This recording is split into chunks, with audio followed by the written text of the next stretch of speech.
عمال يبعد عننا، بدل ما انت كنت مستحوذ على الكوره وبتعمل فرص وامورك تمام وبظبط، فجاه بقت تشمس وتعمل واللعيبه قعدت تتدلع، والماتش عمال كل شويه يبعد عننا لحد ما احنا بدانا في الاخر عايزين نروح ضربات جزاء، وما رحنا ضربات جزاء لبسنا. مبروك على اللبسه اللي احنا لبسناها. وتاني مجلس اداره الاهلي شوف النقطه الزملكاويه اللي عندنا دي ما تجيش معانا. شغل صاحبي واحسن واخويا وبتاع، الكلام ده في الاسره جميل قوي وفي العلاقات الانسانيه، في كره القدم ما ينفعش الكلام ده.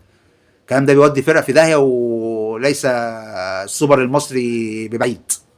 الامور سهله، وخصوصا في النادي الاهلي ما بيجيش معانا. من الاخر اداره الاهلي بقى تشوف لها حل، تظبط امورها. احنا كده مستوانا مش مظبوط، الفرقه اللي قدامنا دي كنا المفروض نغلبها في ارض الملعب، ما نوصلش لكل القرف. دينا وصلنا لضربات الجزاء وخسرنا بسبب ايه بقى؟ المجامله والاستعباط والاستظراف. اهلا وسهلا بيكم. زقنا كهربا عشان يخش يجيبها في الجون ونقول ايه؟ احيه سلام.